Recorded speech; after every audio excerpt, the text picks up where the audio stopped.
Assalamualaikum warahmatullahi wabarakatuh. Alhamdulillah. Selalu lisan kita beriman dengan menyebutkan Alhamdulillah. Bersyukur kepada Sang Pencipta Allah. Dengan penuh keyakinan kalimat Alhamdulillah adalah kalimat yang suci, mulia. Juga tentu terucapkan dari lisan yang suci dan mulia. Karena berharap agar segala nikmat yang diberikan oleh Sang Pencipta Allah bertambah. Karena memang itu janji Allah subhanahu wa ta'ala dengan syukur. Dengan kalimat Alhamdulillah. Sebagaimana firmannya, La in syakartum la azidannakum wa la in kafartum inna adzabi lasyadid. Kalau kalian bersyukur pasti aku akan tambah. Dan kalau kalian kufur maka siksaku sangat pedih.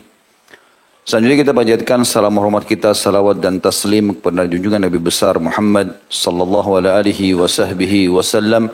Yang telah membawa kepada kita hukum halal haramnya Allah sehingga kita punya panduan hidup. Dan juga dengan mengejar apa yang telah Allah janjikan dengan mengucapkan satu kali salam hormat akan dibalas dengan 10 kali tambahan rahmat. Bahasan pada malam ini insya Allah dosa besar lanjutannya dari dosa-dosa besar yang sebelumnya.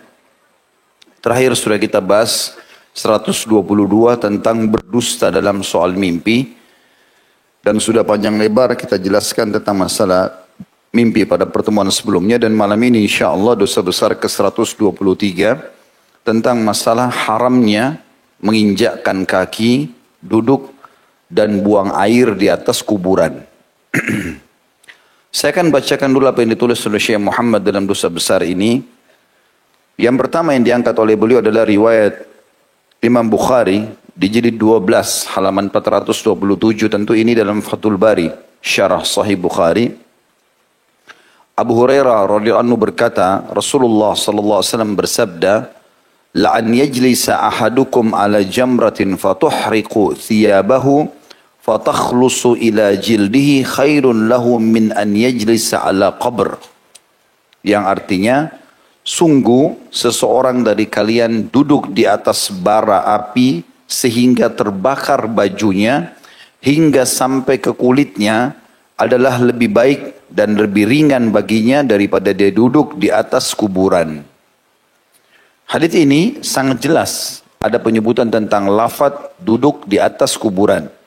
Dan ancamannya sudah kita sebutkan dari awal-awal bab dosa besar.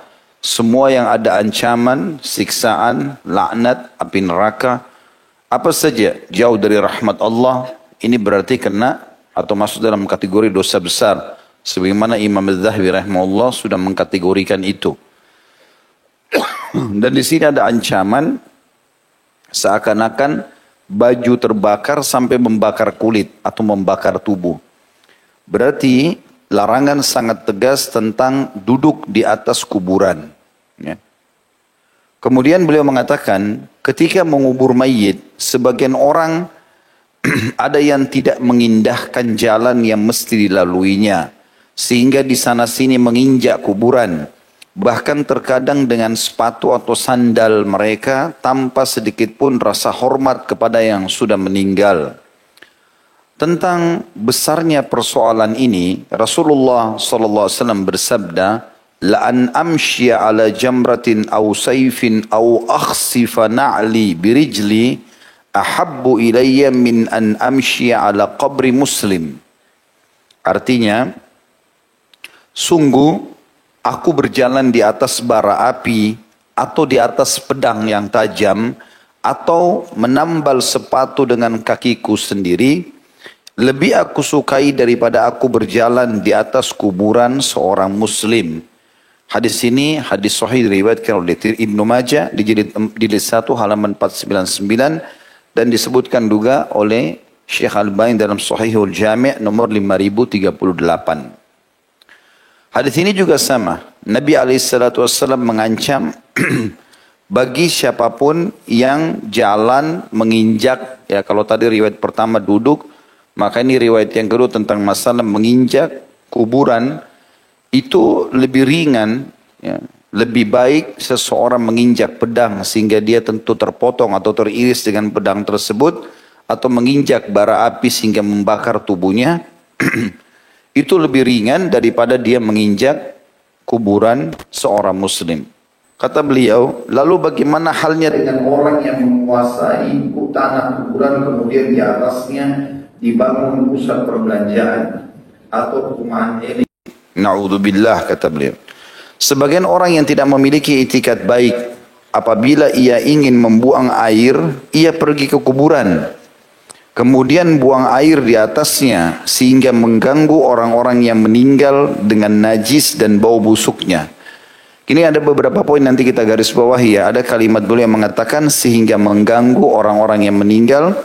Juga ada perkataan-perkataan yang tadi dikatakan bahwasanya orang banyak tidak mengengahkan dan tidak memberikan hormat kepada orang yang sudah meninggal. Nanti akan kita bahas panjang lebar tentang poin itu.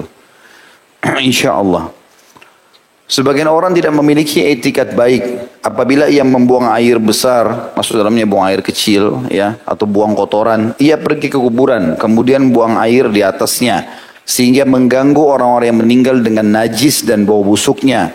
Sementara Nabi SAW telah bersabda di dalam hadis yang sahih juga disebutkan oleh Ibnu Majah, masih sama dengan hadis yang pertama, jilid 1 halaman 499, dan dalam Sahihul Jami' nomor 5038 kata Nabi SAW, wa ma ubali awasatal qabri qadaitu hajati awasatas suk, dan aku tidak peduli lagi apakah aku buang air besar di tengah kuburan atau di tengah pasar.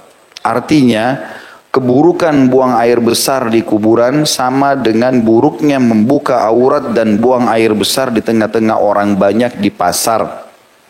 Jadi artinya hadis ini Nabi SAW mengatakan kalau orang sudah lakukan itu di atas kuburan, dia pikir tidak ada orang hidup yang melihatnya, dia tidak sadar, sama saja dia seperti sedang berada di tengah-tengah orang hidup di pasar malah yang penuh dengan keramaian, kemudian dia buang hajat. Jadi digambarkan di sini di alam kuburan itu ada kehidupan. Orang yang suka melemparkan kotoran dan sampah ke dalam komplek kuburan, terutama kuburan-kuburan yang terpencil dan dindingnya mulai runtuh, mereka akan mendapat bagian dari ancaman tersebut. Di antara adab yang perlu diperhatikan dalam ziarah kubur adalah melepaskan sandal dan sepatu saat ingin berjalan di antara selah-selah kuburan itu. Ini semua saya bacakan apa yang ditulis oleh Syekh Muhammad dalam buku beliau, diringkaskan tentunya tentang masalah dosa besar, menginjak kaki, duduk dan buang air di atas kuburan dengan 3 dalil masing-masing tadi. Kita akan masuk teman-teman sekalian ke pelajaran penting daripada dosa besar ini. Pertanyaan sederhana, apa sebenarnya yang sedang dititip pesan oleh Nabi SAW dari hadis-hadis ini? Pesan yang paling mulia adalah salah satu rukun iman kita yang kelima, iman tentang hari kiamat. Dan satu paket iman kepada hari kiamat itu, artinya dihitung kita beriman kalau kita yakin dari kematian, prosesi bertemu dengan malaikat. Kalau orang beriman maka malaikat rahmah yang akan datang membawa kain kafan dari surga. Kalau dia orang fasik atau kafir maka malaikat penyiksa ya, dari membawa kain kafan dari neraka. Kemudian juga adanya kehidupan alam barzah, kuburan yang mungkin kita melihat hanya batu dan tanah, batu nisan sama tanah saja. Kemudian adanya kehidupan di sana, kemudian juga adanya kebangkitan. Walaupun kita sudah jadi tulang belulang, maka salah satu paket iman kita adalah pasti kita akan dibangkitkan. Makanya salah satu nama hari kiamat, hari kebangkitan, hari hasyr, perhimpunan, ya. Hari hisab, hari akan dipertanggungjawabkan perbuatan. Jadi banyak sekali nama-nama hari kiamat. Kemudian adanya surga dan neraka. Semua ini satu paket. Siapapun yang beriman tentang adanya paket ini, tentang kehidupan akhirat, Allah memuji dalam awal Al-Baqarah, A'udzubillahi minasyaitonirrajim, alladzina yu'minuna bil ghaib.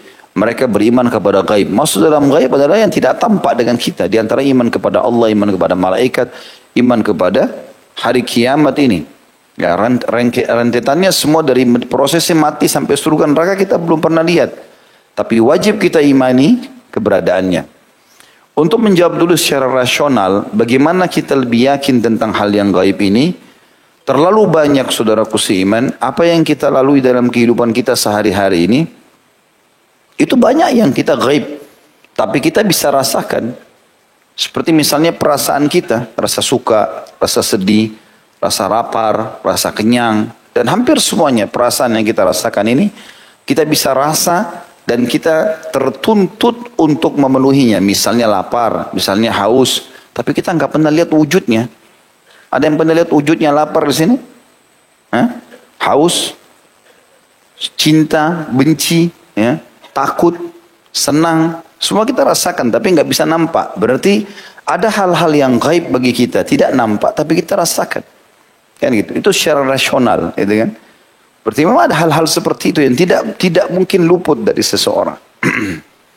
Oleh karena itu teman-teman sekalian, pada kesempatan ini saya ingin menggunakan momen yang penting ini pada saat membahas tentang larangan untuk mengotori ya, kuburan dengan perlakuan-perlakuan yang tidak layak seperti menginjak, ya, menghina, berbicara buruk, bahkan banyak orang yang melakukan kemaksiatan dan berzina di kuburan. Semua ini adalah perbuatan-perbuatan yang menyakiti ahli kubur itu sendiri dan di sana ada kehidupan. Dalil-dalil tentang masalah adanya kehidupan kuburan dan ini sekaligus membantah pendapat sebagian orang yang mengatakan tidak ada siksa kubur, nggak ada kehidupan alam barzah dan mereka muslimin. Ada di antara kaum muslimin yang mengaku atau mengatakan tidak ada siksa kubur, tidak ada nikmat kubur. Maka kita akan jelaskan pada malam ini sekian banyak dalil Al-Quran dan Sunnah yang mengisbatkan atau memastikan adanya kehidupan di kuburan tersebut. Yang pertama tentu yang paling masyhur ayat Al-Quran surah At-Takatsur.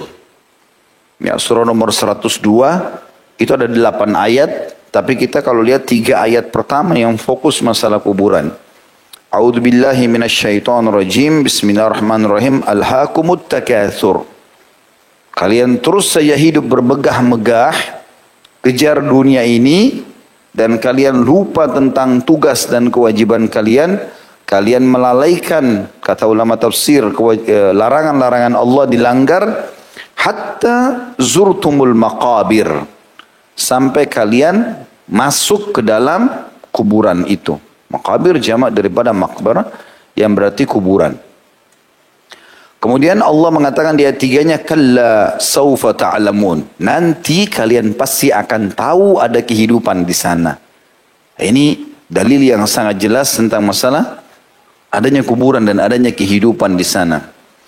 Tentu ini teman-teman sekalian, salah satu dalilnya. Kita akan sebutkan sekian banyak dalil berhubungan dengan masalah itu. Dalil yang lain yang kedua adalah tentang Fir'aun dan keluarga-keluarganya yang kufur. Disebutkan dalam surah Al-Mu'min ayat 45 sampai ayat 46 yang bunyinya a'udzubillahi minasyaitonirrajim wa haqa bi ali fir'auna su'al 'adzab an-naru yu'raduna 'alaiha ghuduwan wa 'ashiyyan wa yawma taqumus sa'atu adkhilu ala fir'auna ashaddal 'adzab.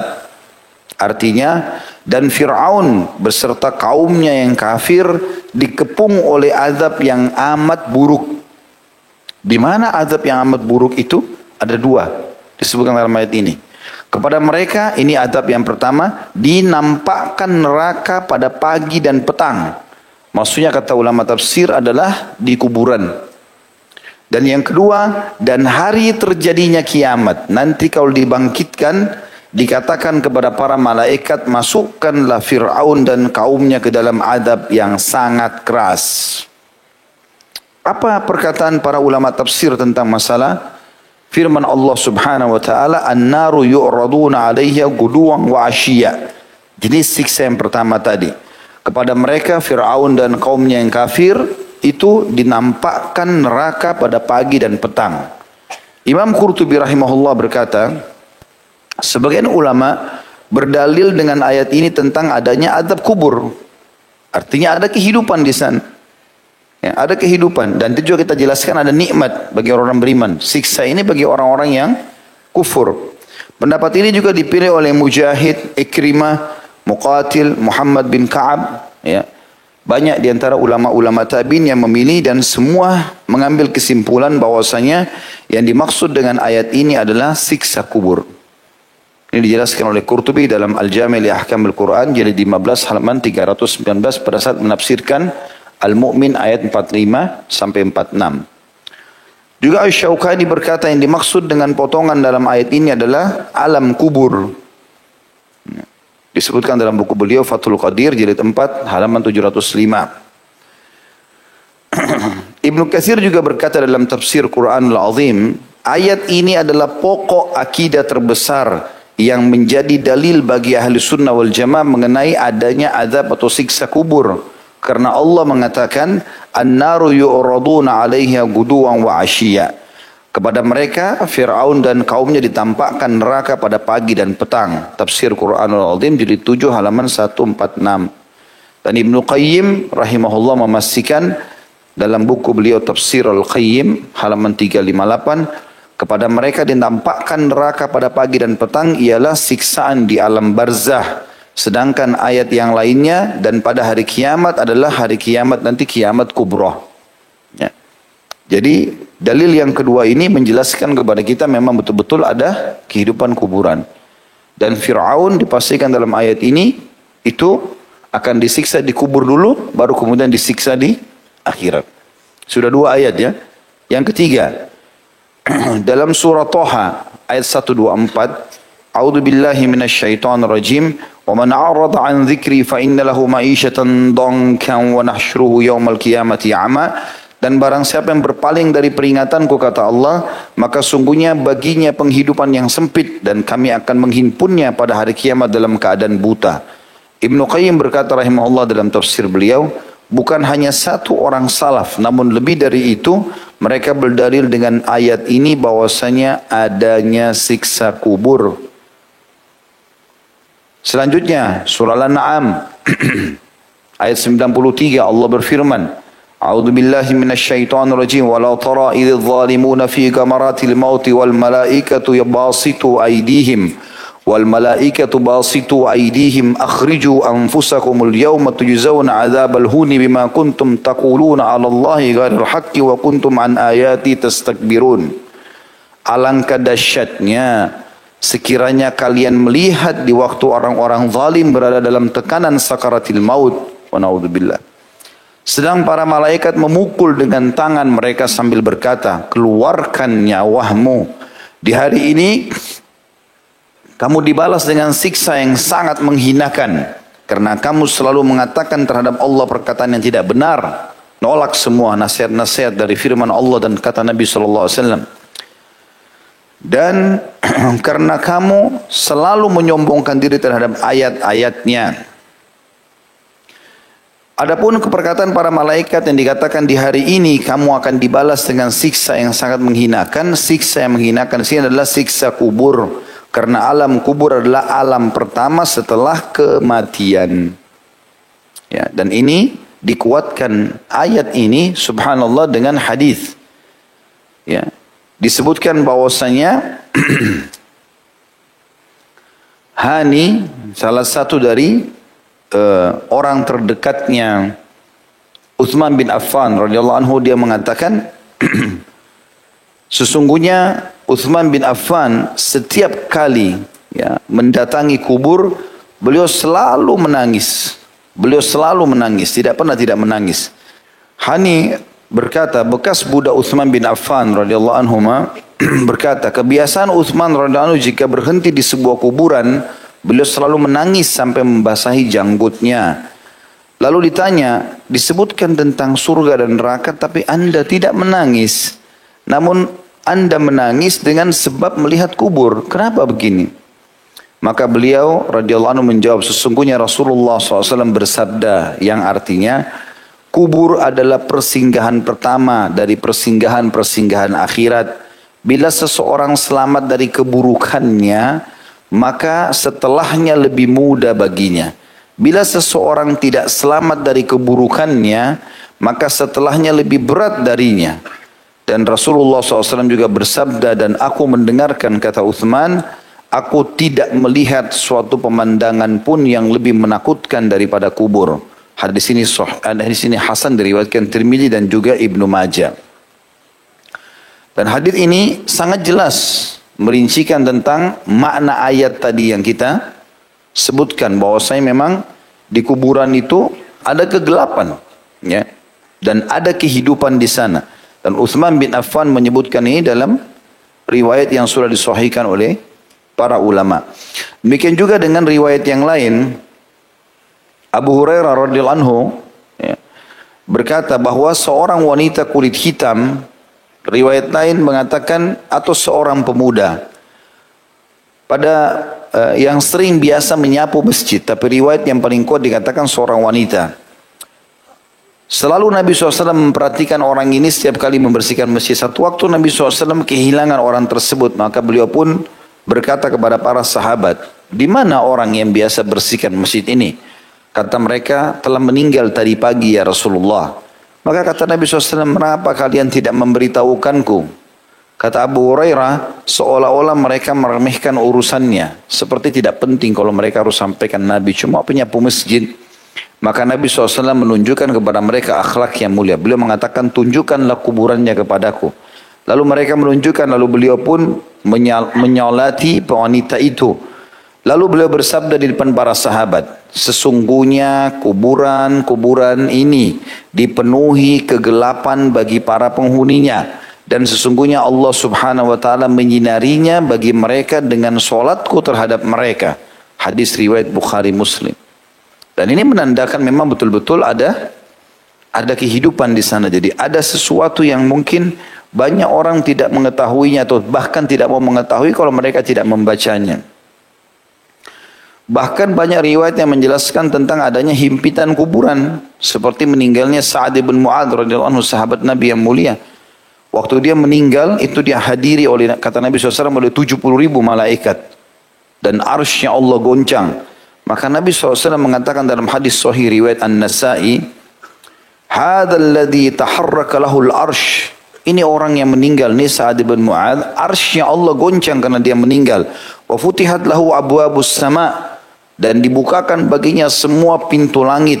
Wa syahidahu sab'una alfa minal malaika, dan dia disaksikan jenazahnya dihadiri oleh 70.000 malaikat. Laqad dhamma dhummatan thumma furrija an. Sesungguhnya dia pun sempat dihimpit oleh kuburan lalu dilepaskan oleh himpitan tersebut. Makna himpitan ini ada gerakan dan dia bisa merasakan si mayit itu. Berarti menandakan di sana ada kehidupan. Juga dalam Musnad Imam Ahmad disebutkan Nabi SAW, inna lil qabri dadghah walau kana ahadun najian minha najah minhu Sa'ad bin Mu'adz. Sesungguhnya kubur memiliki himpitan dan bila seseorang selamat darinya, maka yang paling pantas selamat adalah Sa'ad bin Mu'adz. Hadis ini sahih riwayat Ahmad dan juga disahihkan oleh Albani. Juga sabda Nabi SAW tentang jenazah anak kecil. Ada yang pernah meninggal anak kecil. Lalu beliau bersabda di dalam hadis disebutkan dalam Mu'jam at-Tabarani, dari ini disahihkan oleh Syekh Albani dalam Sahihul Jami'. Hadisnya, lau aflahat atau lau aflata ahadun min dhammatil qabri lanaja hadas sabi. Andai saja ada orang yang bisa selamat dari himpitan dinding kuburan, ya, kuburan yang kita lihat cuma kotak saja itu bergerak menghimpit si mayit. Andai saja ada orang yang bisa selamat dari himpitan kuburan, maka tentu bocah ini yang paling pantas untuk selamat. Ya. Berarti dalil ini semua menjelaskan bahwa kita ada gerakan, ada kehidupan di sana. Begitu juga dengan dalil yang sahih dalam hadis yang panjang Al-Bara' ibn Azib radhiyallahu anhu, riwayat yang sahih yang sering kita sampaikan. Ini karena panjang saya langsung terjemahkan saja. Kemudian pada saat jenazah dimasukkan dalam kuburan, maka datanglah dua malaikat dan mendudukannya, lalu keduanya bertanya, siapa Rabbmu? Si mayit menjawab, Rabbku adalah Allah. Kedua malaikat bertanya, apa agamamu? Dia menjawab, agamaku Islam. Kemudian malaikat bertanya, siapakah laki-laki yang telah diutus kepada kamu? Dia menjawab, beliau adalah utusan Allah, maksudnya Nabi Muhammad SAW. Kemudian malaikat itu bertanya, apakah ilmumu? Maka dia menjawab, aku membaca kitabullah, aku mengimani dan membenarkannya. Lalu seorang penyeru dari langit berseru, hambaku telah berkata benar, berilah dia hamparan dari surga. Maksudnya adalah permadani. Dan berilah dia pakaian dari surga. Diberikan pakaian. Mungkin kita lihat cuma kain kafan. Tapi kuasa Allah yang wajib kita imani adalah penyampaian baginda Nabi SAW. Diberikan permadani, diberikan pakaian dari surga. Bahkan riwayat lain, riwayat Bukhari Muslim menjelaskan, sampailah padanya bau wanginya surga itu. Lalu Allah SWT mengatakan dalam hadis ini, bukakanlah semua pintu untuknya ke surga. Maka datanglah kepadanya bau dan wangi surga. Dan diluaskan baginya di alam kuburnya sejauh pandangan matanya. Dan datanglah seorang laki-laki berwajah tampan kepadanya, berpakaian bagus, beraroma wangi. Dan juga mengatakan, bergembiralah dengan apa yang menyenangkanmu. Inilah harimu yang menyenangkanmu. Inilah hari yang telah dijanjikan kebaikan kepadamu. Maka ruh mumin itu bertanya kepadanya, siapa engkau ini? Wajahmu adalah wajah yang membawa kebaikan. Maka dia menjawab, aku adalah amalmu yang saleh. Maka ruh itu berkata, Robku, tegakkanlah hari kiamat. Cepatkanlah waktu sehingga aku bisa kembali kepada keluargaku. Pertanyaan ini juga dilontarkan kepada orang kafir. Tapi sebaliknya, kemudian ruh tersebut dikembalikan ke jasadnya kalau orang kafir, sama dengan orang beriman tadi, dalam kuburan. Dan dua malaikat mendatangi dan mendudukkannya. Kemudian malaikat tersebut berkata, siapa Robmu? Dia menjawab, aku tidak tahu. Kedua malaikat lalu bertanya, apakah agamamu? Dia mengatakan, aku tidak tahu. Ya, dalam bahasa Arabnya, innama aqulu kama kana yaqulun nas. Kedua malaikat bertanya, siapa laki-laki yang diutus kepadamu? Dia mengatakan, aku tidak tahu. Lalu penyeru dari langit berseru, ya, hambaku telah berkata dusta. Maksudnya dia tahu sebenarnya, tapi dia pura-pura tidak tahu. Berilah dia hamparan dari neraka dan bukakanlah semua pintu untuknya ke neraka. Dan ini semua proses terjadi di kuburan. Maka panas neraka dan asapnya datang kepadanya. Dan kuburnya disempitkan hingga tulang-tulang rusuknya berhimpitan. Dan datanglah seorang laki-laki berwajah buruk kepadanya, berpakaian buruk, beraroma busuk. Lalu mengatakan, terimalah berkabar yang menyusahkanmu. Inilah harimu yang telah dijanjikan keburukan atau dijanjikan ancaman kepadamu. Maka ruh orang kafir itu bertanya kepadanya, siapa engkau ini? Wajahmu adalah wajah yang membawa keburukan. Dia menjawab, aku adalah amalmu yang buruk. Maka ruh itu pun berkata, wahai Tuhanku, janganlah engkau cepatkan hari kiamat. Hadis ini disebutkan dalam Sahihul Jami' nomor 1672. Sekali lagi ini juga menjelaskan kepada kita tentang adanya adab dan nikmat kubur, ya. Berarti ada kehidupan di sana, ya. Ada kehidupan di sana. Juga Al-An'am 93 ini dikuatkan dengan Al-Anfal 50, ya. Masih di dalil keempat ini. A'udzu billahi minasyaitonir rajim. Walau tara idh yatawaffal ladina kafarul malaikatu yadribuna wujuhum wa adbarahum wa dhuqu adzabal hariq. Kalau seandainya kalian melihat bagaimana para malaikat mencabut nyawanya orang-orang kafir, seraya mereka memukul muka dan belakang mereka dan berkata, rasakanlah olehmu siksa neraka yang membakar. Tentu kamu kalau bisa melihat itu, kata Allah, orang yang hidup akan merasa ngeri.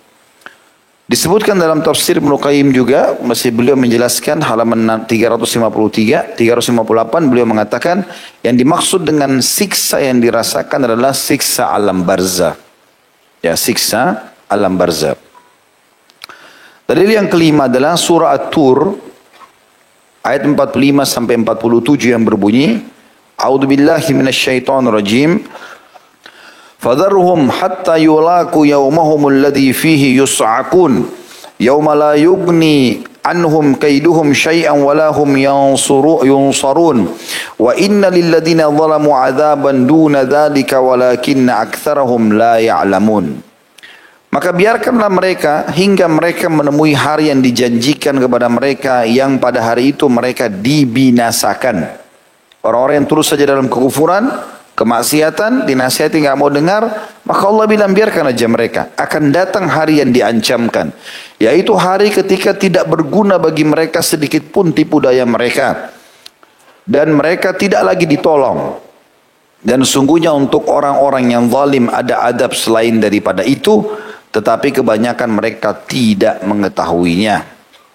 Ya. Penulis At-Tahawi, Abul Izz, mengatakan tentang masalah penjelasan ayat ini. Beliau mengatakan ayat ini bisa bermakna siksa bagi mereka dengan dibunuh atau siksaan lainnya di dunia. Ayat ini juga bisa bermakna siksa bagi mereka di alam barzah atau alam kubur. Inilah pendapat yang paling tepat. Karena kebanyakan dari mereka mati namun tidak disiksa di dunia. Atau ayat ini bisa bermakna siksa secara umum. Disebutkan dalam At-Tahawi, ya, buku akidah, Akidah At-Tahawiyah di jilid 2 halaman 604 sampai 605. Yang keenam, tentang penjelasan sahabat Nabi yang mulia Al-Bara' ibn Azib radhiyallahu anhu, tafsir firman Allah surah Ibrahim ayat 27. A'udzu billahi minasyaitonir rajim. Yuthabbitullahu alladhina amanu bil qawli tsabit fil hayatid dunya wa fil akhirah. Allah akan meneguhkan iman orang-orang yang beriman dengan ucapan yang teguh dalam kehidupan di dunia dan di akhirat. Dan Allah menyesatkan orang-orang zalim dan Allah melakukan apa yang Dia kehendaki. Kata Al-Bara' ibn Azib radhiyallahu anhu, nazalat fi azabil qabr. Khusus ayat ini surah Ibrahim ayat 27 turun menjelaskan tentang siksa di kubur. Artinya khusus orang-orang beriman akan selamat dari siksa kubur karena mereka bisa menyebutkan kalimat kokoh tadi. Siapa Tuhanmu, siapa Nabimu, ya, apa kitabmu. Ya, ini semua dia bisa jawab karena Allah kokohkan lisan mereka dan semoga kita termasuk insyaAllah. Berarti menandakan di sini ayat ini turun khusus menjelaskan ada kehidupan di kuburan. Dari Ibnu Qayyim rahimahullah mengatakan juga masih dalam tafsir beliau di halaman setelahnya tadi 358 ini 359. Ulama yang sudah diketahui keilmuannya tentunya ini mengatakan bahwasanya yang dimaksud adalah siksa kubur. Dan semua dalil berhubungan dengan masalah siksa kubur adalah mutawatir. Ya. Artinya memang semuanya umumnya sahih, menguatkan satu sama yang lain. Juga kita tahu dalil yang ketujuh, ya, hadis Nabi SAW yang memerintahkan kita untuk berlindung dari siksa kubur di akhir tahiyat. Ya.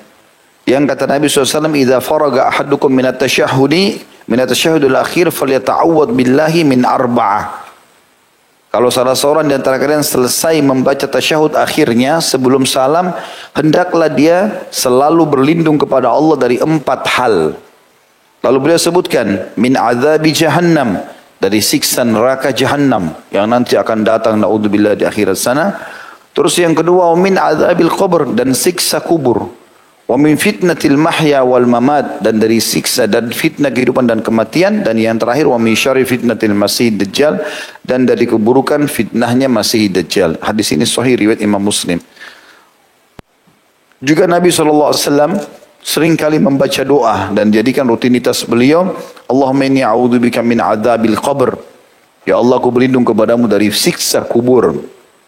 Wa adzabin nar, dan siksa api neraka. Wa fitnatil mahya wal mamat, dan fitnah kehidupan dan kematian. Wa syarril masihid dajjal, dan keburukan al-masih ad-dajjal. Ini disebutkan juga oleh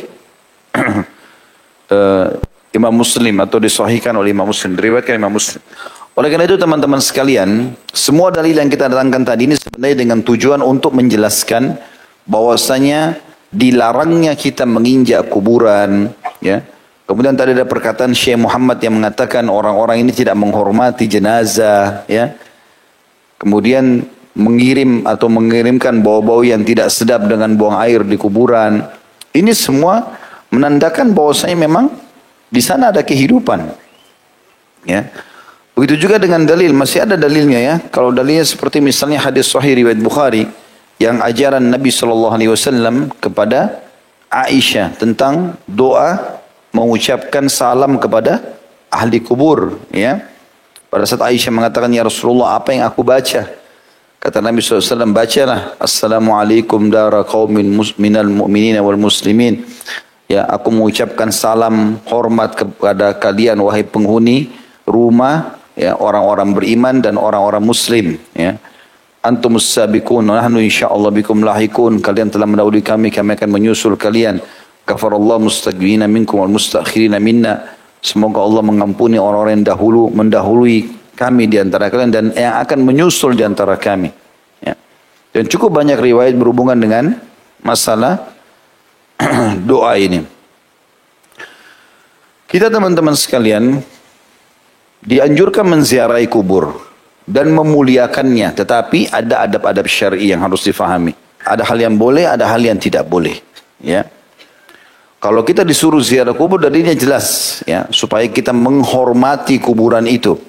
Dalam hadis yang sahih riwayatkan Imam Muslim, kata Nabi SAW, kuntu nahitukum an ziyaratil kuburi fazuruha fa innaha tudzakkirul akhirah.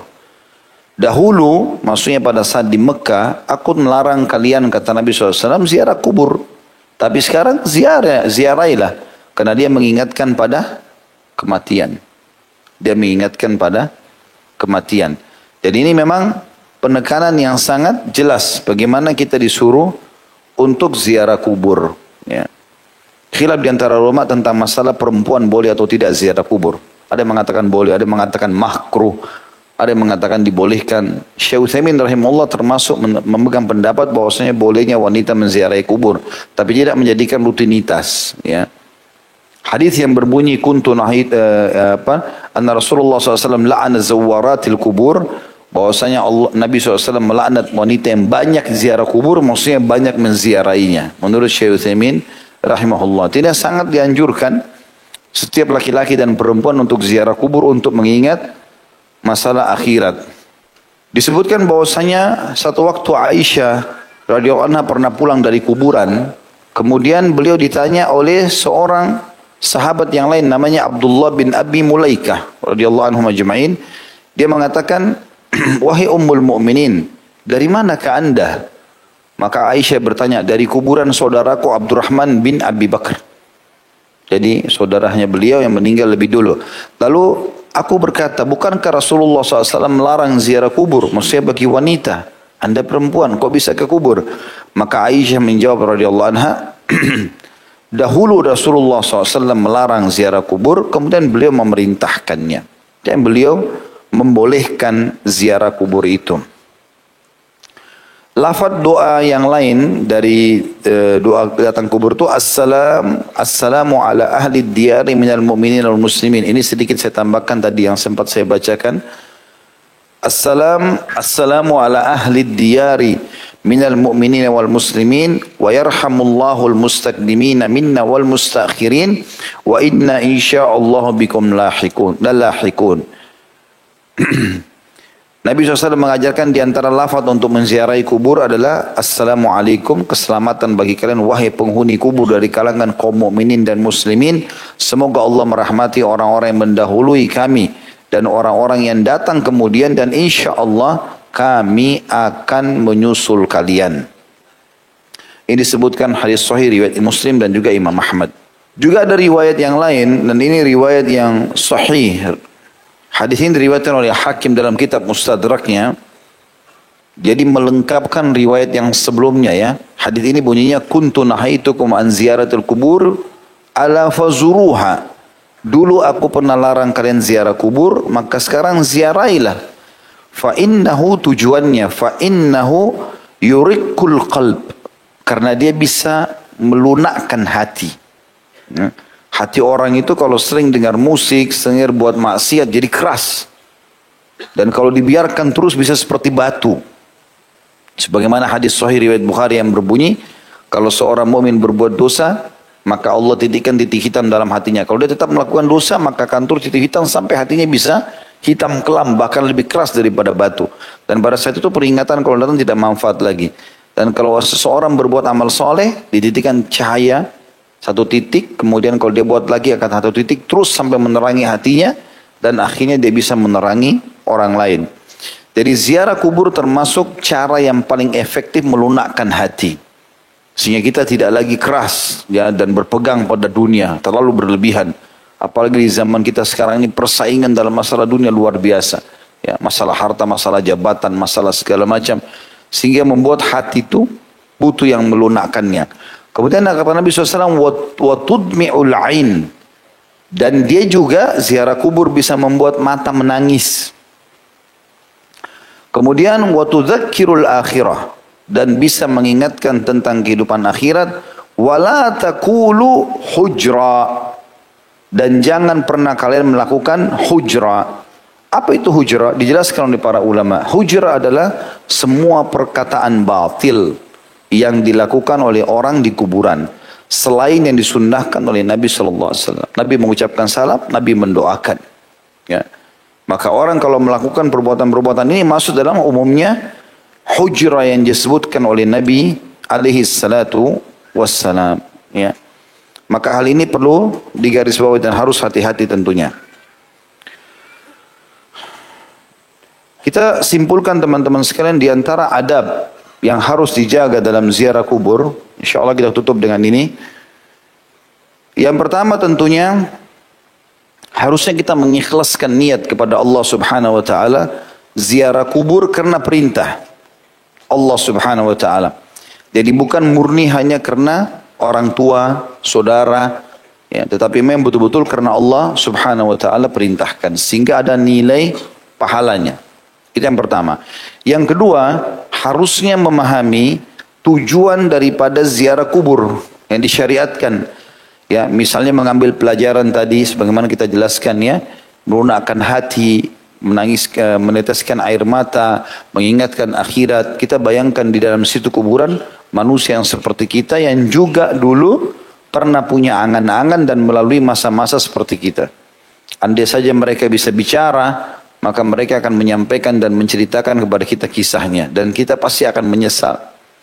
Ya, sebagian ulama mengatakan andai saja satu penghuni kubur Allah bangkitkan lalu dia berbicara, maka dia tidak akan membiarkan sedetik pun kecuali dia menceritakan ceritanya supaya jangan lagi ada orang yang kena siksa kubur itu. Disebutkan Imam As-San'ani rahimahullah berkata, semua hadis yang menunjukkan tentang disyariatkannya ziarah kubur menjelaskan hikmah dari ziarah kubur yaitu mengambil pelajaran sebagaimana hadis Ibnu Mas'ud yang artinya karena di dalam ziarah terdapat pelajaran dan peringatan terhadap akhirat yang membuat zuhud terhadap dunia. Kemudian yang ketiga teman-teman, dilarang secara khusus safar untuk mendatangi kuburan tertentu kecuali ya kuburan Nabi alaihissalam. Karena masuk dalam umumnya dalil. Karena Nabi SAW mengatakan dalam hadis yang sahih. Hadis ini tentu diriwayatkan oleh Imam Bukhari Muslim. La tashuddur rihalu illa ila thalathati masajid. Tidak boleh secara khusus orang lakukan perjalanan dalam rangka ibadah kecuali ketiga masjid. Al-Masjidil Haram, ke Masjid Haram Mekah. Wa Masjid Rasulullah SAW, ke Masjid Nabawi. Selain ziarah kubur, ziarah masjid juga ziarah kubur Nabi SAW. Karena para sahabat hampir tiap hari menziarahi kubur Nabi SAW. Wa Masjidil Aqsa dan Masjidil Aqsa. Yang keempat, mengucapkan salam kepada penghuni komplek kuburan tersebut. Sebagaimana hadis Buraidah radhiyallahu anhu, beliau mengatakan bahwasanya dahulu pernah keluar bersama Nabi SAW ke kuburan lalu beliau SAW mengajarkan kepada kami, Assalamualaikum ahlad diyari minal mu'minina wal muslimin. Keselamatan buat kalian wahai penghuni tempat tinggal orang-orang beriman dan orang-orang muslim. Wa inna insya'allahu lalahikun. Dan dengan izin Allah kami akan menyusul kalian. Nas'alullaha lana walakumul afiyah. Kami memohon kepada Allah untuk kami dan kalian keselamatan. Jadi ini lafaz yang ketiga tentang ragam doa yang dibaca pada saat kekuburan. Dan hadis ini hadis sahih riwayat Imam Muslim. Yang kelima, dianjurkan tidak memakai sandal pada saat memasuki pekuburan. Ya. Sesuai dengan hadis Bashir ibn Khashasi ya, radhiyallahu anhu, beliau berkata, ketika Rasulullah sallallahu alaihi wasallam sedang berjalan, tiba-tiba beliau melihat seseorang yang sedang berjalan di antara kuburan dengan memakai sandal. Maka beliau pun bersabda, ya sahibu sabtiyataini ويحك ألقي سبتياتيك فنظر الرجل فلما عرف رسول الله صلى الله عليه وسلم خلعهما فرمى بهما. Wahai pemakai sandal, celakalah engkau, lepaskan sandalmu. Lalu orang tersebut melihat orang yang meneriakinya. Tak kala ia mengenali ternyata orang itu adalah Rasulullah SAW, maka ia pun segera melepas sandalnya dan melemparnya. Hadis ini hadis sahih riwayatkan Abu Dawud dan juga Tirmidzi. Ya. Kemudian yang selanjutnya yang keenam, Ini yang sudah kita bahas tadi ya, tidak boleh duduk di atas kuburan tersebut dan menginjak-injaknya. Dalilnya sudah kita jelaskan tadi tentu dalam hadis Bukhari, dalil kita, maka saya lewatkan ini. Karena hadis ini sudah kita bacakan. Yang tadi sungguh jika salah seorang dari kalian duduk di atas bara api sehingga bajunya terbakar sehingga menembus kulitnya, lebih baik daripada duduk di atas kuburan. Yang keberapa sekarang? Yang ketujuh, mendoakan mayit, ya, mendoakan mayit jika ia seorang muslim, ya.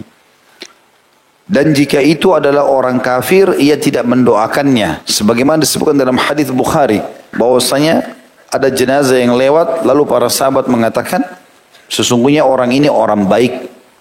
Lalu mereka memuji-muji orang tersebut, maksudnya dengan kalimat-kalimat yang baik. Maka kata Nabi SAW, wajabat, itu terjadi. Ya. Kemudian lewat dari jenazah yang lain, ternyata orang itu dianggap buruk, diceritakanlah keburukannya. Kata Nabi SAW, wajabat, terjadi seperti yang kalian ucapkan. Sesungguhnya kalian adalah para syuhada Allah di muka bumi, atau para saksi Allah di muka bumi. Tapi intinya kita mendoakan sebagaimana selalu sikap Nabi alaihi salatu wassalam. Dan Nabi SAW dalam banyak hadis yang sahih, diantaranya juga hadis riwayat Ahmad, kalau beliau sering kali datang ke Baqi al-Gharqad. Dan Nabi SAW sering kali setiap datang ke sana pasti mendoakan para ahli kubur. Bahkan para ulama mengatakan yang dimaksud dengan ziarahnya Nabi SAW dan mendoakan ahli Baqi itu berlaku sampai hari kiamat. Artinya kita pun sekarang kalau dikubur di Baqi di Madinah, itu kata sebagian ulama mendapatkan keutamaan doa Nabi SAW. Karena beliau pernah berdoa dalam hadis sahih, ya Allah ampuni dan rahmatilah penghuni Baqi.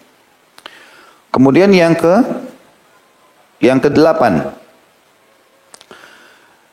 tidak mengucapkan al-hujur atau kalimat-kalimat yang batil. Sebagaimana An-Nawawi rahimahullah mengatakan bahwasanya al-hujur adalah kalimat batil. Dan Syekh Albani merincikan lebih jauh mengatakan tidaklah samar lagi bahwa apa yang dilakukan oleh orang awam ketika berziarah kubur, semisal berdoa pada mayit, minta tolong pada dia, beristighatsah, meminta pertolongan, ya, dan meminta sesuatu kepada Allah dengan perantara orang mati adalah termasuk al-hujur yang paling berat dan ucapan batil yang paling besar. Maka wajib bagi para ulama untuk menjelaskan kepada mereka tentang hukum Allah dalam hal ini dan memahamkan tentang ziarah kubur yang disyariatkan dan tujuan ziarah kubur itu sendiri. Yang ke-9, diperbolehkan menangis tetapi tidak boleh meratapi mayit. Ya. Karena Nabi SAW pernah menangis pada saat menziarahi kubur, tetapi beliau melarang untuk niyaha. Niyaha itu nangis teriak-teriak sambil tarik rambut, pukul badan segala macam. Ya. Dan hadis ini tentu disebutkan dalam hadis yang sahih riwayat Bukhari. Kemudian yang ke-10, tidak bolehnya seseorang melakukan perbuatan-perbuatan yang tidak pernah disyariatkannya sehingga muncullah perbuatan-perbuatan syirik. Seperti misalnya meminta tolong pada mayit tadi, maksud dalam hujur tadi sudah kita jelaskan. Kemudian juga melakukan hal-hal yang dilarang seperti hadis yang disahihkan oleh para ulama yang disebutkan Ali bin Abi Thalib mengatakan diwasiatkan kepada oleh Nabi SAW agar aku tidak membanguni kuburan, tidak mewarnainya. Ya. Maka ini cukup banyak orang melakukan ini tentunya dan dilarang di dalam hadis yang sahih ini. Kemudian yang terakhir adalah tidak bolehnya seseorang mengikuti tradisi orang-orang non-muslim. Di antaranya menaburkan bunga di kuburan. Sebagaimana dijelaskan dalam pentahqiq matan Abi Syuja, kitab fikih mazhab Syafi'i, dia berkata, di antara bid'ah yang diharamkan adalah menaburkan atau meletakkan bunga-bunga di atas jenazah dan kuburan karena hanya buang-buang harta saja.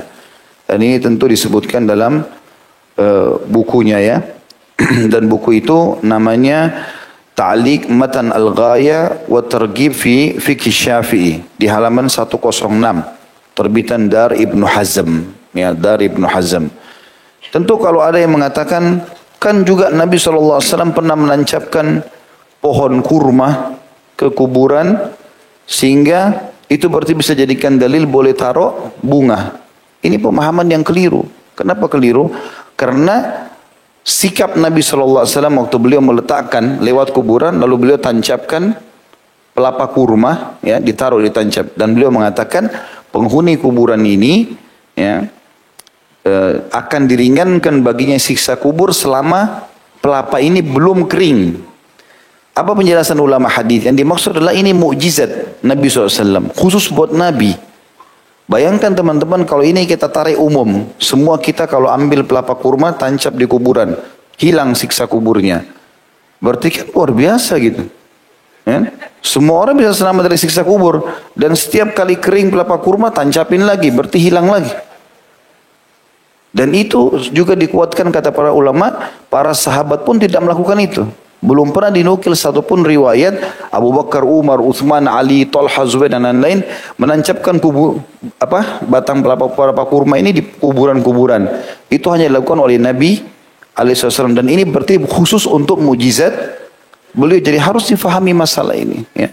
Sekali lagi kalau seandainya itu diumumkan, maka berarti semua orang siksa kubur bisa lepas. Dan bisa saja setiap saat orang, setiap kering 2-3 hari tancapin lagi. Misalnya supaya tidak kena siksa kubur. Padahal ini khusus untuk Nabi alaihissalam. Dan juga dalam riwayat yang lain, ini sebagai penutup riwayat Bukhari Muslim yang masyhur, yang pernah kita jelaskan dalam dosa-dosa besar. Yang Nabi SAW melewati 2 kuburan lalu beliau mengatakan sungguhnya penghuni 2 kuburan ini sedang disiksa. Gitu kan? Dan mereka disiksa dengan dosa yang mereka anggap bukan besar, tapi itu adalah dosa besar. Salah satunya selalu adu domba, yang satu lagi tidak cebok pada saat kencing. Dalam riwayatnya tidak disebutkan Nabi tancapin pelapa kurma. Kalau memang itu umum, maka Nabi SAW tancapin di setiap kuburan, karena Nabi sudah pastikan ini lagi disiksa, gitu kan? Ternyata ini khususia, ini khusus Nabi SAW juga lakukan kepada orang tertentu saja, tidak semuanya. Seperti itulah, Allahu a'lam. Ini bahasan kita, semoga bermanfaat insyaallah. Seperti biasa ba'da isya kita akan buka pertanyaan. Subhanakallahumma bihamdika, asyhadu an la ilaha illa anta astaghfiruka wa atubu ilaik. Wassalamualaikum warahmatullahi wabarakatuh.